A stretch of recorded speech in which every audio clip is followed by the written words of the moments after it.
Akkamitan kabajamtootaa fi hordoftoota miidiyaa madda nageenyaa Assalaamu alaykum wa rahmatullahi wa barakaatuh. Kabajanii fi jaalalli keenya akkasumas salaamtaan teenyaa lafa jirtan maratti sinaa ga'u. Egaa hordoftoota miidiyaa madda nageenyaa kanneen biyya keessa biyya alaa teessaniin hordoftan marti keessan guyyaa har'aat marsaa lammaffaadhaaf qeerroo bilisummaa Oromoo obbo Tokkummaa Sa'idii waliin haala yeroo irratti qabannee walitti deebinee jirra.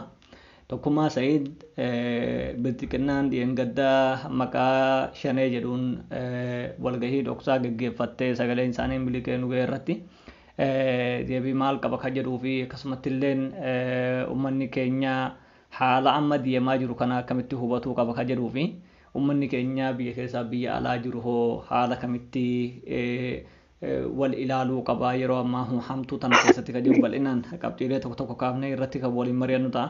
Obboleessi keenya toora gubbaa jira kallattii maan itti sin dabarsa kan waan kana qindeessee sin biraan gahe ana muhee callaa.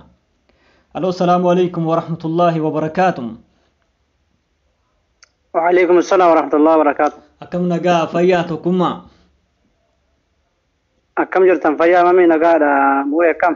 Nagaa alhamdulillah galatoomii nuuf dhiyaatuu keetiif miidiyaa madda nageenyaa kanarratti mee obboleessa keenya egaa akkuma beekamu guyyaa dhiyengaddaas asirra dhiyaatee waan tokko tokko waliin mari'annee turre saatiin haa xiqqaatu maleedha.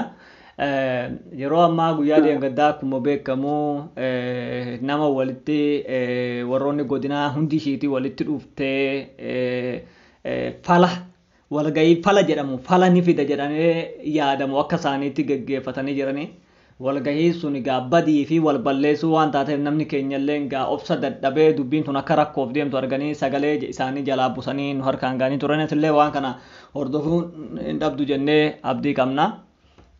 Mee walgahii san keessatti yeroo dubbatan ummata kana kadhannee nagahaan wajjin jiraannaa yeroo rakkoon tokko argames bukkee tokkotti taa'ati nagahaan jiraadhaadhaa rakkoo garagaraan uuminaadhaa namni isin tuqu hin jiru bukkee tokkotti taa'a jiraadhaadhaa jedhanii achi keessatti walgeessan keessatti dubbatan. Gama biraatiin immoo ammaan dura immoo yoo yaadatte kottaa nutti galaadhaa qabsoo karaa nagaatiin geggeessaadhaa jenneen jarri kun wanni isaan jedhan namaaf hin galu. Oggaa barbaadan bakkuma jirtan kanatti dabaa jiraadha jechuudha. Wanni kun maal jechuudha? Mee isiniin jedhamee jira wanni kun kana mee uummanni keenya namoota akkas nu godhanii nu xiqqeessanii maal jedhanii dubbatan namoonni tokko tokko manduggoo of fakkeessanii warrumti ammaan dura uummata keenya dararaa turan. Mee kanarratti ati maal jetta wanni kun hagam dhugaadha?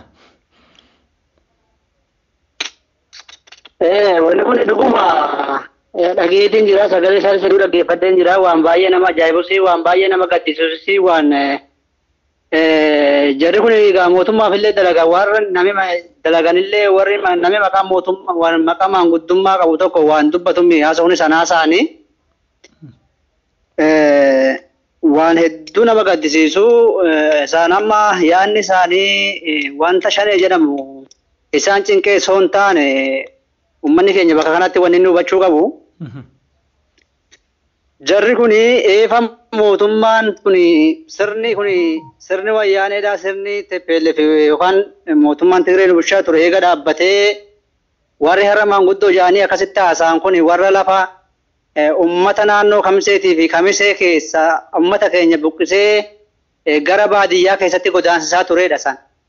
Lafa uummataa akka malee warra saamaa turedha jecha ummata keenya soo mari'atan fedhii ummata keenyaatiin alatti mootummaa walii galuudhaan maallaqa fudhachuudhaan lafa ummataadhaa akka barbaadanitti warra murteessaa ture jechuudha akka uummatarraa fuudhamu jechuudha. Beenyaa malee warra irraa fuudhamaa ari'amaa ture jira jechuudha.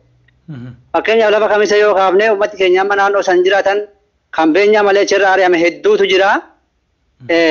Wanti isaan amma waan kana kaasanii hojjetu waa'ee jimaallee kaasee dubbate namichi suni. Uummata kara tokko uummata amma kara dawaa caaffaa yookaan naannoo keenya kara goodaadhaa irratti xiyyeeffatanii wanta akkasii sana haasa'uun isaanii wanti isaan fedhan akka waan nuti deemanii fakkeessanii uummaticha balleessuudha kaayyoon jiru tokko uummata bakka sanitti fedhiin isaan qaban kun galma gahallee jedhee hin yaadu uummanillee waan sana akka inni galma hin geenye ni beekani wanti isaan jedhan akka waan nuti badii dalagnee uummata keenya irratti waa guddaa wani waa hoosa dalagnee itti kadhannee isaan kadhanneellee kadhachiifneellee jedhanii dubbatan achirratti wanti isaan nu kadhatanillee hin jiru. Nama amma akkas jedhee dubbatu sanii ijaanillee argee hin beekus. Yoon ijaan argeessa beeke guyyaa gaafa waggaa darbe bara 2019 lolli lijuwaayilii ta'e sanirratti lola sanirratti hedduu naannoo keenya sanitti ta'e lollini. Lola sana eefa lollee jara sana ofirraa deebifneen boodatti maanguddoo erganii achirratti waliin dubbanneera. Naannoo keenya sanitti gaafa san dubbiin nuyi itti dubbanne uummata keenya kana yeroo hunda du'aa jira, ajjeefamaa jira, lafa isaarraa buqqifamaa jira, eega dhiigi keenya dhangala'uun hin oolleeti. Oromiyaa jala galuu wayyaa yookaan ammoo of dandeenye haa bullu malee akkasitti gara kana hanga yoom aarsaa kafalla jenneeti gaaf san itti dubban ofii kiyya gurbaa namicha Adam Muhammadee jedhamuttu achi keessatti nama warra dubbatan san keessaa nama Adam Muhammadee jedhamutu ture guyyaa maanguddummaa bara 2019 san keessa. Amma namichi suni guyyaa kan nuun jedhee dhuguma yaadi keessanii lijuwaayiliin nurraa haboo jennee yeroo nuyi qabnetti jarri kuni dhuguma yaani san gaariidha. Oromiyaa jalallee galuuf qabnaa of dandeenye yookaan ammoo of dandeenyellee buluu qabnaa. Waan kana nuyi kan godhu Ahmad Hasanii fi ammeenilleen yoo wanti kun hin ta'u amaaruma jala teenya jedhanillee nutu qawwee qabatee dhufee sincinaa dhaabbata jedhanii akkasitti uummata sobanii eega uummanni sun ammoo yaada isaanii isa fudhatee adda faca'een booda uummata gananii lijuwaayilii wajjin araaramanii uummata keenya irratti lammata mana uummata keenya amaara wajjin walii galanii mana hidhaatti guuraa turanii jechuudha. Ammallee wanni isaan deemaa jiraniif nuyi yookaan biyyaaf yaadanii yookaan ammoo nageenya kana biyyaatiif yaadanii osoo hin taane naannoo dawaa caffaa kana irratti wanti isaan akkasitti xiyyeeffataniif waan kana dalagaa jiraniif fedhii mataa isaanii waan ta'uu fi dideef jechuudha.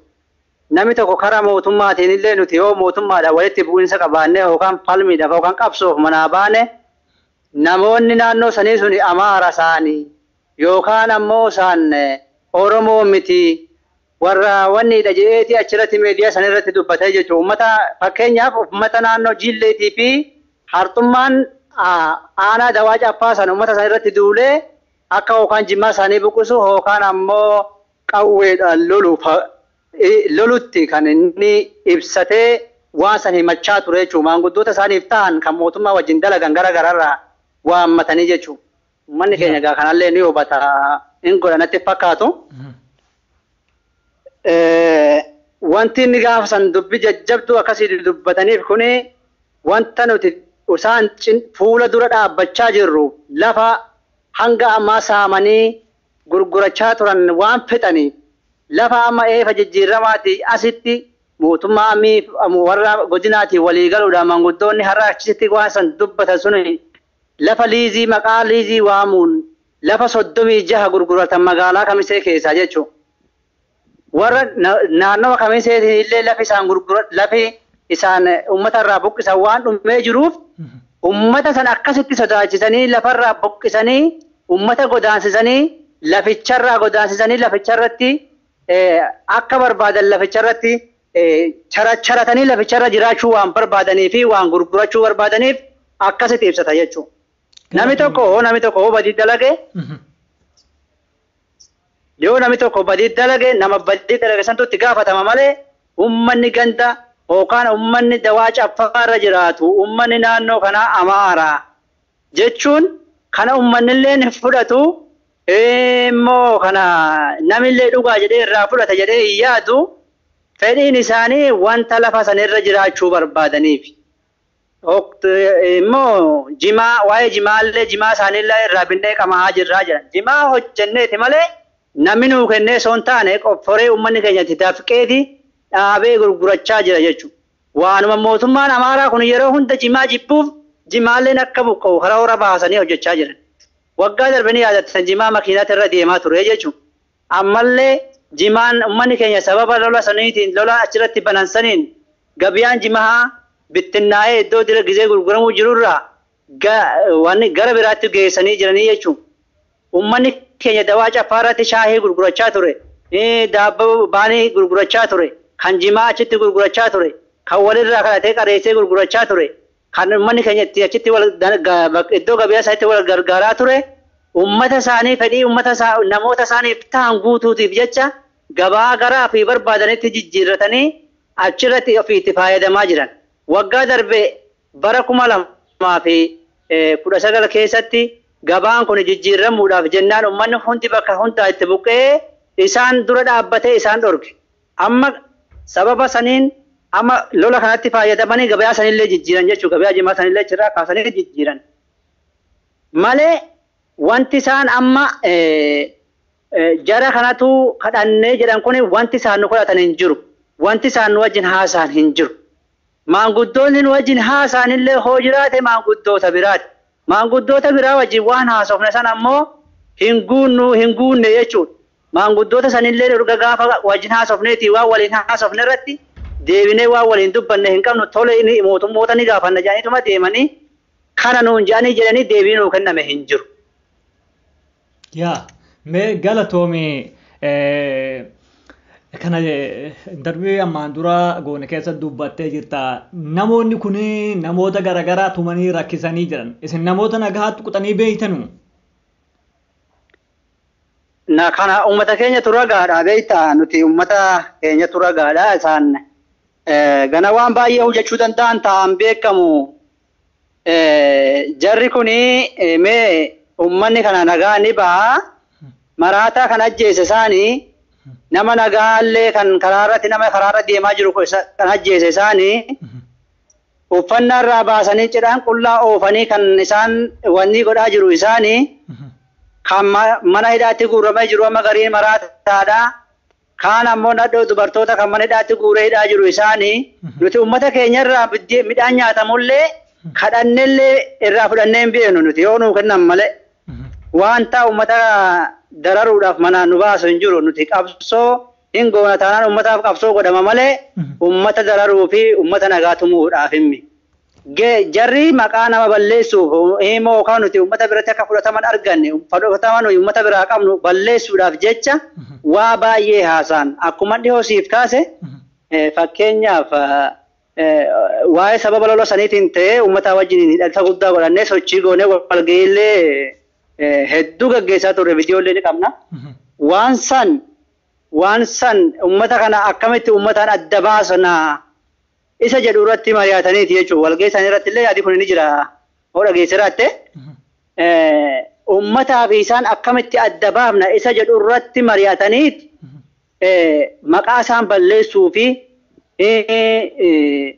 wanta ammoo isaan ummata kana biratti akka isaan fudhatan qabne godhuudhaaf tokkoffaa yeroo ammaa kana keessatti makalakayaa amma Oromiyaadhaa dhufe kana gara biraatti yoo dhufe kana irratti akka lolli banamu goona isa jedhu irratti mari'atanii jiru. Kana godhuudhaaf ammoo makalakaa yoo ba'e dura uummanni keenya waan hin tuqneef sababa korojoo fidanii halkan geessuutiif akkuma kana dura sii kaasee jira waan kanaa sababa korojoo fidanii halkan iddoo qubate sanitti geessuudhaatiin korojoo argan geessanii eefaa gubsiisaniin booda wanni shaneetu gube jedhanii uummata naannoo sanii hunda irratti waraana buchullee fi poolisii qindeessanii bobbaasan. Qawwee irraa guutusuuf jecha. Uummanni keenya warra sana lolaan akkuma sanii warra komaandoodhaa makalakayaa uummata irra bobbaasanii uummanni keenya sun waan adda baasee hin beekneef sanuufuu walitti bu'iinsa makalakayaadhaa argameera jechuudha. Tole mee asirratti waan dabala waa'ee makalakayaa kana asuma jaarsi dubbatatu yoo agarte nuti ummata islaamaatis ummata oromootis ummata islaamaatis kadhannee akka kadhachuuti kadhannee nama dhagaan kun nuti xiqqeessanii wanitti qoo nama xiqqeessitii jedhee waan hedduu dubbate yeroo asuma islaamaa nuti ummata islaamaati jedhe isinis akka nama tokkootti interviiyuu ammaan dura dabarsine keessatti yoo akka islaamaati ta'e shari'a Allah nurraa deebi'aa nu makalakayaa lollu akka yoommoo akka afaan akka jaraata akka seera biyyattiiti ta'e seera mootummaa kanaatiin isin qabnee jira nurraa deebi'aadha waan jennu tokko lamaaninu itti fayyadamnee jette jarri kun immoo amma maal jedhe yoo yaadatte makkalaakayaa biyya keenya wabii gaachana biyya keenya nama biyya keenya eegu Allahu akbar jedhanii lolanii jedhe akkami dubbiin kun ummanni Allahu akbar jedhanii lolee isin kan jedhu ummata ofirraa deebisee jette inni immoo kun Allahu akbar jedhanii lolanii makkalaakayaa kan akkasitti lolanii ofirraa wanni jedhanii Allahu akbar maaliif beekanii jedhanii waan adda addaatu asuma islaa waa'ee nu islaamasii oromoo jedha asuma immoo waa'ee islaamaa maaliif beeka Allahu akbar kan jedhanii jedhee waan adda addaa dubbate jaarsi suni kanarratti meeti mee ummanni keenya waan kanarratti meeti isaaniif deebii maal qabda kanarratti jaarsi beeki kaangaaroo shii amma laale garaa jalatti mucaa baatu sani beeytami jaarsi akka kaangaaroo sanii harki garaan jalli jimaadha harki bitaa istiimiidha harki bitaa istiimii mirgi sijaaraadha sakkaree dubbataa beeyta waan dubbatullee hin beeku waa'ee amantaallee hin beeku jaarsi akkuma taate haasaa waa'ee naannoo keenyaallee hin beeku jaarsi akkuma taate haasaa galteedha nurratti gale malee inni galtee waan namaan jedhullee hin qabu nuti amma maanguddoo yoo ta'e illee miira keessa dubbatee galeellee hanga san waan isa dubbachiisullee hin qabu ture ummanni keenya gaafa sanii warra san gaafa dhufanii san ummata irratti dhukaasa banan akkuma siin jedhu kana yoo islaaminaa qabaattan yoo makalaakaa taatan yoo maanguddoo taatan sadi shari Allah nuti lijuwaayilli buchulee dafira lolaa jirraa nurraa dhaabbadhaa oo akka seeraatti ta'e immoo baay'ee gaamilaa seeraan nurraa dhaabbadhaa jedhaniiti akkuma dhiyoo isinii himisan ofirraa kadhatan jechuun. Dedeaniituma dhukaasa uummata irratti jalqabame gaafa sanis taatu. Asirratti wanti inni waa'ee amantaa kanaa fi achii fi achiin dubbii fidee walitti naquu fi gurbaa garaa isaatiif jecha dubbachaa jira. Garaa isaatiif jecha jireenya illee barbaadu jira. Wanti jireenya isa dhorruullee hin jiru beektaa. Dhuguma dubbanna taate jireenya illee barbaadu jechuun isaa wanta amma deemaa jiru kuni fakkeenyaaf uummanni baadaa kanatti nuuf falme jechuun natti fakkaata garuu kanan yaadutti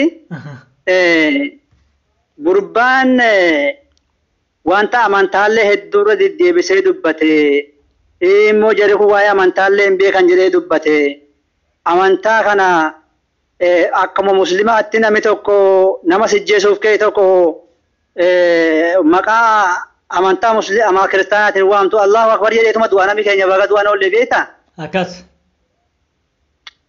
Malee amantaa jijjiirrateen du'u inni isa akka barbaade akka jedhutti namni du'u kun namni mootummaadhaan wal lole amantaa jijjiirrataa haa ta'u waan egaa akka fedhii isaatiin beeku. Uummanni keenya yeroo du'u muslimni akka beeknutti shaadaa godheetuma du'a Allahu akbar waa'ee muslimaati. Lolamaa jira. Kanaaf Allahu akbar jedha uummanni keenya garuu dishqaa fi qawwee gurguddaa kan akka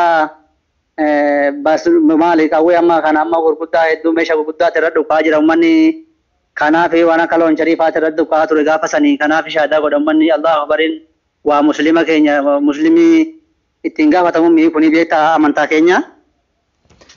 Akkas galatoome ulfaadhu yeroo ammaa kana ummanni kun godina nuti bara meeqatti carraaqnee lubbuu meeqaa aarsaa meeqatti kaffallee ijaarre kana diiguudha kaayyoon isaaniiti jedhan isin kan qabsaa'aa jirtaniif sirnammaa jiru kanaaf immoo godina kana diiguudha isaan akkas jedhanii dubbatan kanaafis gaafadhe inni biraa immoo naannuma sana qofa soso'anii naannuma warqee kanarratti fa'aa soso'anii kaambii waraanaa fa'aatti dhukaasa banu waan akkasii kana haasa'an. Isin naannuma san sossootan moo kutaalee Oromiyaa kutaalee Walloo kana hunda keessa sossootan kaaba waan lafa Oromoo irra hunda sossootan moo akka kami mee kanarraa illeen akka adda nu baasuuf lamaan kana walii qabsiisi. Beekta diinni beeki yeroo hunda si xiqqeessuu barbaada malee ol si qabuu hin barbaadu. Diinni immoo halkanii guyyaa yoo sin komanne yoo sin arrabsine yoo sin xiqqeessine oo halkanii guyyaa waa'ee kan keetii naasofne ati hojiirra kan jirruuf beekuu qabda jechuudha. Jarri beeki waa'ee godinaatiif edoon taane nuyi kan qabsoofnu sirna irratti qabsaa'aa jirra jechuudha. sirna kanarratti qabsaa jirra malee godina irratti qabsaa hin jiru. Godinatti tanas ammoo ta'ee nuumatu hambisaa jira yeroo lamaaf lola duula baname kana hambise ummatuma Oromootii fi qeerroo bilisummaa Oromooti malee warra amma walgahii taa'ee waan sagalaasee maqaa gandaatii fi maqaa gooxiitiin adda nama baasee nama xiqqeessaa jiru kanaan jechuudha. Aarsaatti kafallee jiran aarsaan ishii itti kaffalte hin jiru. Aarsaan ishiin itti kaffalte yoo ta'e Oromoo gandaan qoochisuu fi Oromoo xixiqqeessuudha. Nuti sochii godhaa jirru akka wallootitti jechuudha. Walloodha akka walloote don taane akka Oromiyaa guutuutti bakka ka qabsoofnu malee ka godinaatillee miti jechuudha. Godina nu ijaarre ka jedhamu hin jiru. Godinni nuti ka qabsoofnoo jiru godina isaan ijaaranis taate ka biraatis taate godina irratti don taane guutuu Oromiyaa yookaan guutuu akka wallootti socho'aa jirra jechuudha. Fakkeenya wanni isaan amma akkasitti naannoo keenya qofa irratti xiyyeeffatanii kara warqee kara maalii lola bananii jaanii halkanii guyyaa ololaniif ummata fakkeenyaaf Arxummaa Furseetu jira, Jiilee Dummuugaa jira, isaan warra hunda kara baateetu jira.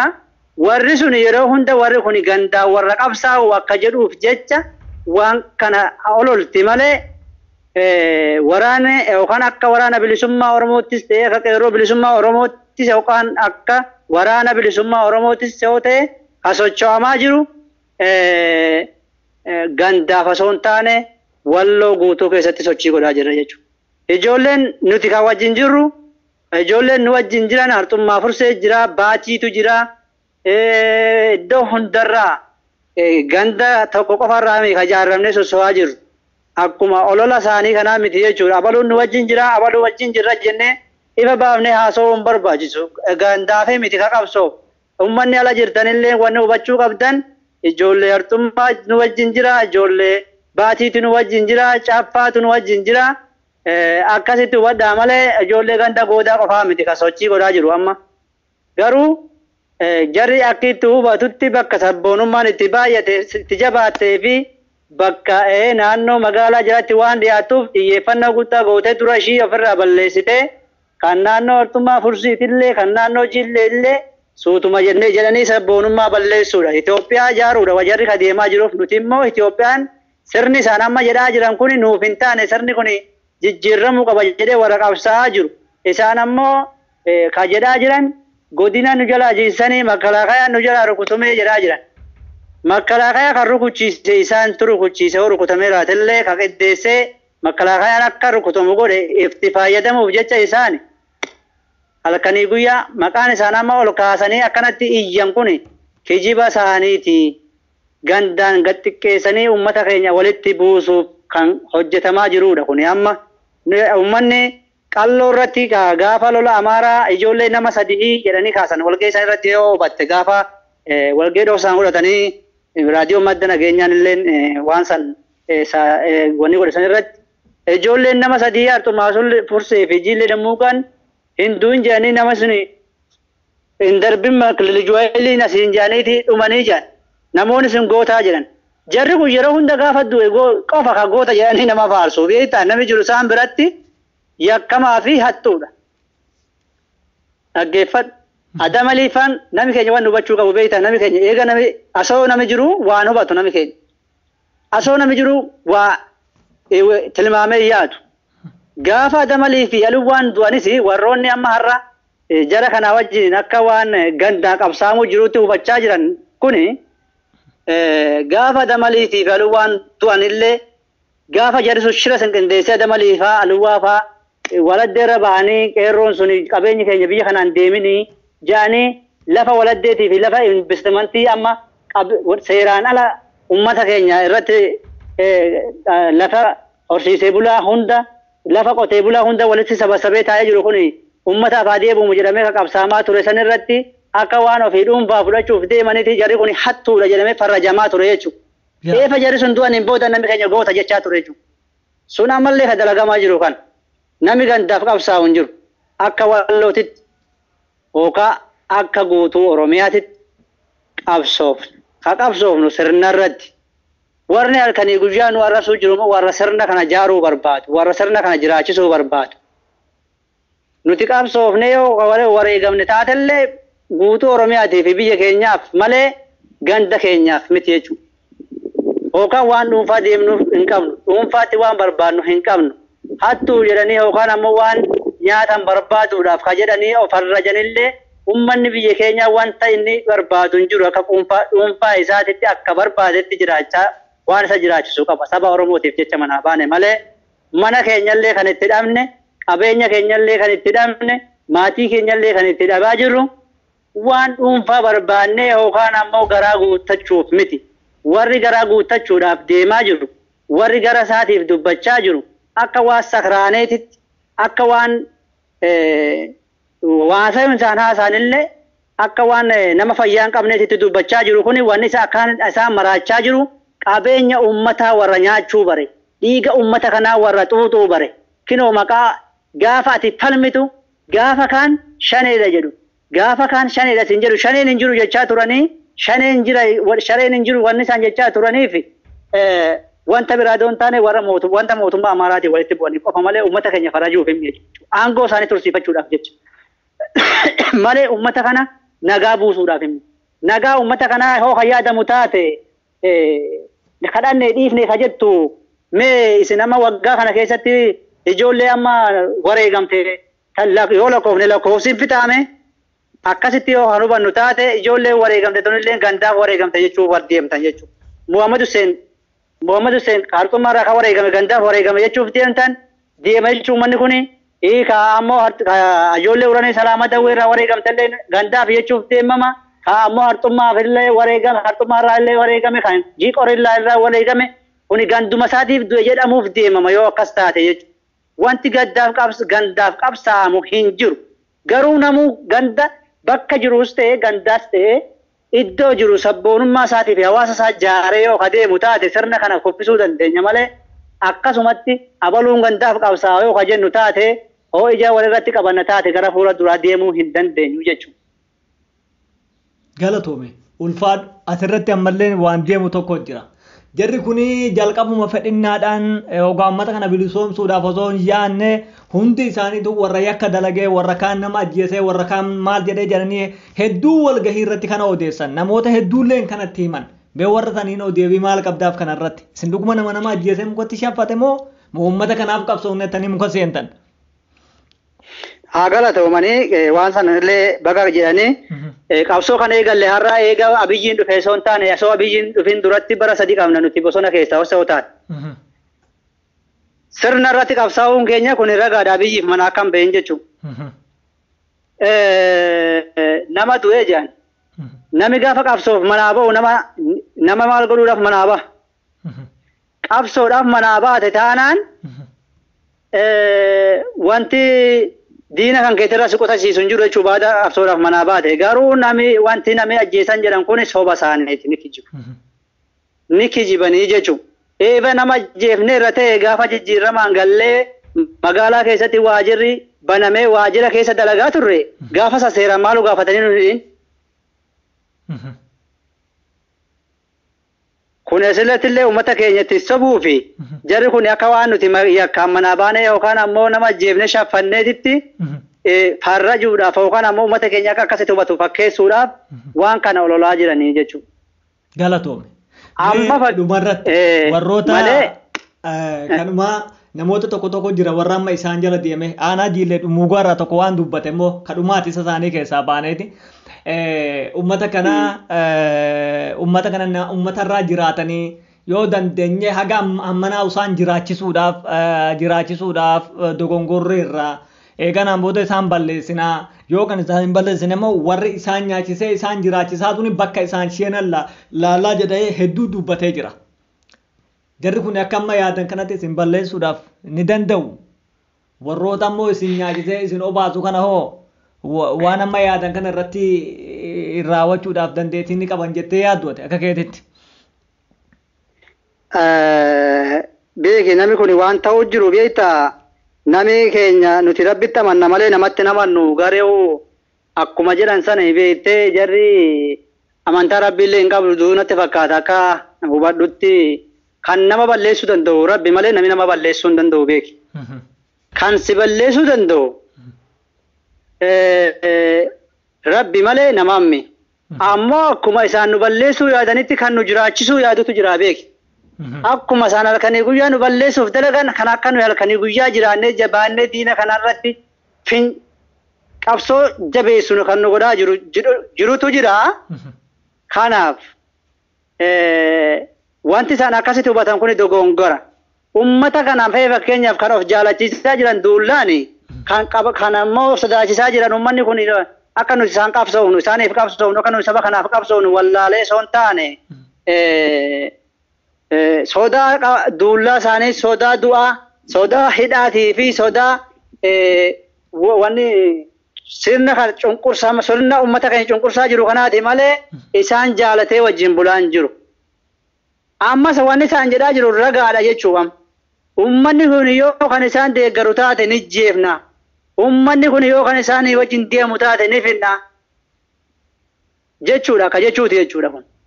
Kuni biyyattii tana keessatti nagaan jiraachuun hin argamu jechuudhaan ummataadhaan barrumatti jechuudha. Nuti ummata kana keessaa baane waan ta'eef ammoo akkasitti ummata kanaallee adda nu baasuu hin danda'an jedha. Ummanni kun halkanii guyyaa isaan itti akkuma isaan nurratti dalagaa jiran kan halkanii guyyaa nuuf dhaabbatutu jira. Galatoome. Kabiraan namoota tokkotu jira amma fakkeenya akkuma jirtu akka dibaantu namoonni hedduun beekte hubatee jira akka dibaantu haa dirqisiisanii haa sodaatanii malee keessaa amma biltiqinnaa yeroo ammaa kana herra hedduu yoo laalte dubartootatti fayyadamti dubartoota farsantii 50% harka qalleeyyiitti fayyadamti 40 immoo yookaan immoo 40 yookaan immoo 30 dubartootatti fayyadamaa jiran jechuu dandeenya jechuudha. Mee warroota saniin maal jettaan ati? Kanuma tokkotti uummata kana keessa jirta waan ta'eef uummata kanaan maal jettaan yeroo ammaa kana akkuma agartu Itoophiyaan boccoqamaa jirti kallattiin hundaan jiguun iseen oolle uummanni kun irra hedduun warri harka qalleeyyiidha jennee waan addunyaatti jirtu quba qabaachuu dhabuu danda'an. Lamaffaa immoo warroonni immoo garaaf jecha fiigamtuun Itoophiyaan kun garatti deemtu argaa jirra jechuudha. Kanaaf mee asirratti uummata kanaaf ati ergaa maal qabda? Asirratti ani ergaan uummata kanaaf qabu warra harka qalleeyyii jettee kaaftee jirta dhuguma laali mootummaan kun warra harka qalleeyyii hedduutti fayyadamaa jira. Dubartoota qofallee osoo hin taane warra dhiira ta'anillee milishoota jedhee leenjisee warri isaanitti fayyadamaa jiran warra harka qalleeyyiidha. Warra har'a yoo ooshaa argate waan fedhe saba keenya irratti geessisuu danda'u warra immoo garaa isaatiif qofa saba keenya ajjeesu warra sababa garaa isaatiif jecha qabeenya uummataa balleessaa jiru. Shantama argates 100 argates taanumaaf jecha jechuun waanuma guyyaan takka nyaatu tanaaf biyya balleessaa jira. Kaanuma ammoo warra shamarraniidha jettee kaaftes warri shamarranii kuni